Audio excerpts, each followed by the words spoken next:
संसार दे जितनी तरक्की हुई है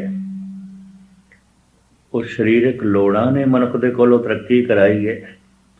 भोजन दी भुख ने विकास कराया है, पानी दी प्यास ने उन्नति कराई है। आदि मनुख पहाड़ां दियां कंदरावां दे च रहिंदा सी ते रुखां थल्ले रहिंदा सी। भयंकर गर्मी दे दिनां च पहाड़ां दियां कंदरां दे च रहना औखा हो गया, रुखां थल्ले रहिंदा सी। बारिश दे दिनां दे च रुखां दे थल्ले रहना भी औखा हो गया, तो इसने झुग्गी बनाई। जिस मनुख ने सब तो पहले जमीन ते झुग्गी बनाई होवेगी उस वक़्त दा सब तो वड्डा विज्ञानिक इंजीनियर आर्कीटैक्ट होएगा, उस वक़्त दा सियाणा मनुख होवेगा। इस ढंग नाल झुग्गी बनाई गई है। बारिश तो इन और धूप तो इस तरह बचाव करी है। फिर लोड़ होर वधी क्योंकि मनुख व्यक्तिगत जीवदा से कबीले परिवार जात पात कस्बे मुल्क शहर ये बनतर बहुत बाद दे हुई है, बहुत दे। व्यक्तिगत जिंदगी से इस तरह जिमें पशु दी है, इस तरह से लोड़ पशु नूं भी महसूस होंदी है, पंछी नूं भी होंदी है, घोंसला बनांदा है उन्होंने भी लोड़ महसूस होती। भोजन की भुख उसनों भी मजबूर कर दी है। पंछी नूं आलने चों निकलदा है, सारा दिन रिजक की तलाश करता है। प्यास उसनों भी मजबूर कर देंदी है पानी की तलाश ते। ओदियां भी शरीरक लोड़ां है कि मनुख भी इत्थे ही रुकिया होया सी, मेरियां शरीरक ही लोड़ां।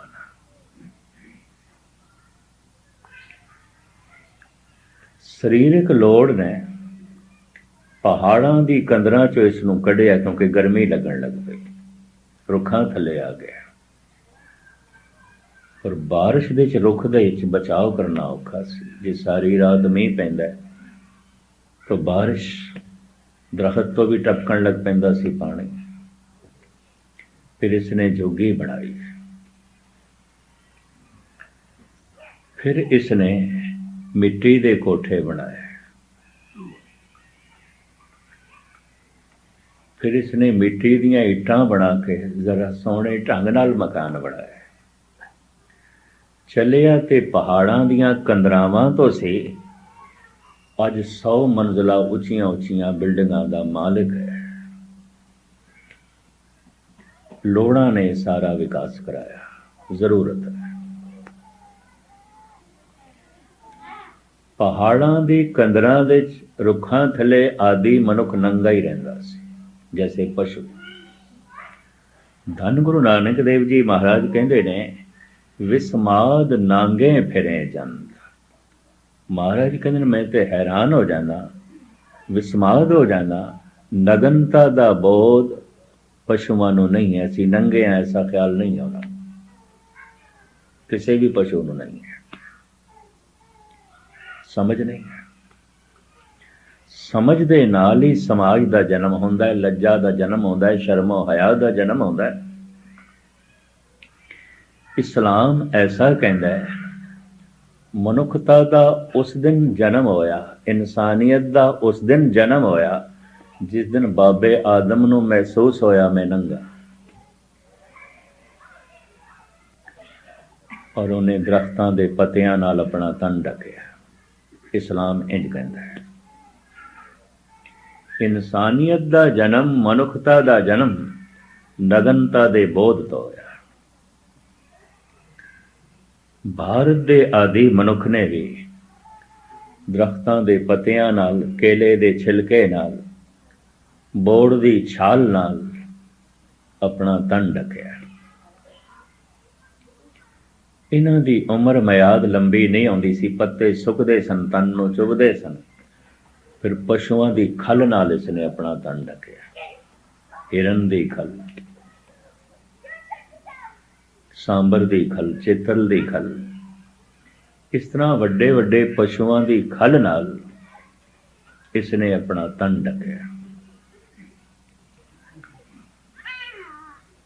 सहजे सहजे ये जानवर हर जगह मुयसर नहीं सन, हर वक्त मुयसर नहीं सन, लंबा चौड़ा शिकार करके लभना पैंदा सी। फिर इसनों बनस्पति दे एक कपास के बूटे दिसे। सब कुछ कुदरत प्रकृति ने इस तरह का पैदा किया है। किहड़ी किहड़ी चीज़ मनुख दे लोड़ आ सकती है, उहदी खेतीबाड़ी होण लग पई। कपास तो इन्हें सूत बनाया, फिर इसने अपना तन ढकिया, खद्दड़ दे कपड़े।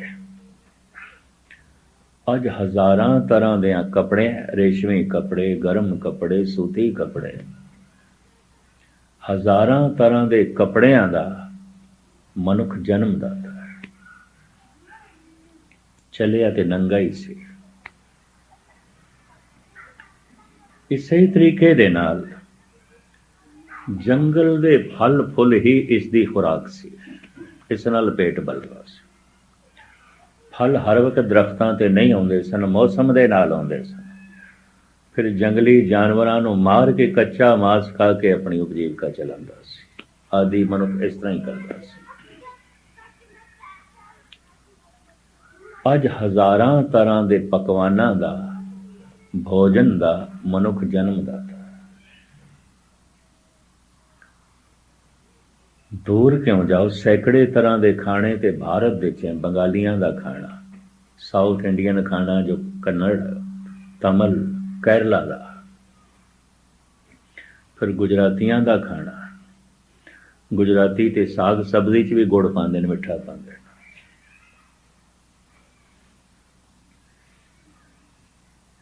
कहण तो मुराद फिर पंजाबियां दे खाने, कश्मीरियां दे खाने, ईरानियां का खाना अलग है, अरबियन लोगों का खाना अलग है, यूरोपियन खाने अलग ने, फिर चीनियां का चाइनीज़ खुराक अलग है, वो खाने अलग ने। अज हज़ारां तरह के पकवान ते खाणियां दा जन्मदाता है मनुख।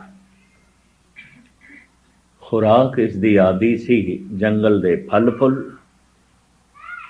या जंगली जानवरों का कच्चा मांस। इसे तरीके दे नाल एक जगह तो दूसरी जगह जांदा सी, पैदल ही जांदा सी, पैरां नाल ही जांदा सी। कई दफा एक इलाके सोका पै जाए, फल फुल बिल्कुल नहीं, दूरियां ते जाना पैंदा सी रिज़क दी तलाश दे। ਜਿਹੜੇ ਜਿਹੜੇ जंगली जानवर इसके कम आ सकते सन, बैल सी, घोड़ा सी, उठ सी, इनू उसने अपनी असवारी बनाया। खच्चर सी, खोते सन, सब जंगली सन।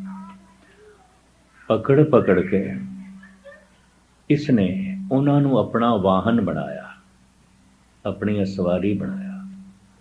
पिंडा लंबा तय कर लेंदा सी घोड़ियां दे आसरे ते, उठां दे आसरे ते।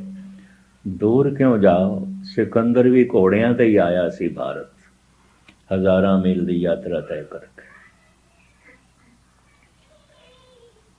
250 मील तक हज़रत ईसा खच्चर ते ही घूमते रहे। शिव जी बैल ते घूमदा हुंदा सी, बैल की असवारी करदा सी। जेड़े जेड़े जंगली जानवर मनुख दे कम आ सकते सन, मनुख उन्होंने वरत के उन्हें कुछ पिंडा तय करने की सहूलियत मुयसर कर ली। घोड़े नाल ज़्यादा वाट तय हो जाती सी। इस तरह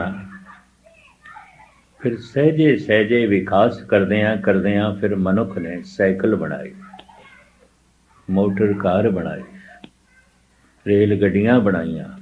अज आवाज़ तो भी तिखे चलन वाले हवाई जहाज़ मौजूद ने, 24 घंटे सृष्टि की परिक्रमा कर लेंगे। चलिया तो पैदल ही सी, पैदल ही सी। मनुख कोल अपने जज्बात नूं प्रगट करने वास्ते सिर्फ इशारे सन, और आपदी ज्ञात लई अर्ज करा, इशारे अज भी सारी दुनिया दे एक ने। प्यास लगदी सी ते मनुख इंज करदा सी, भुख लगदी सी ते इंज। ये इशारे सारी दुनिया दे अज भी इक्को ने। कोई चीज़ नहीं चाहिए ना करनी है तो इंज सिर हिलांदा सी। अज भी सारी दुनिया का इशारा यही है, हाँ करदा है तो इंज करदा है। अज भी सारी दुनिया का इशारा यही है।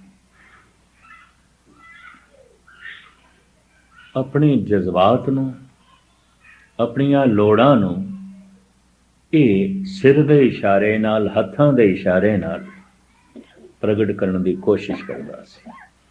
जन्म तो जिहड़ी भाषा मनुख लैके आया सी, सिर्फ हसना ते रोना। बच्चा पिंगूड़े दे च भी हस पैंदा रोंदा है,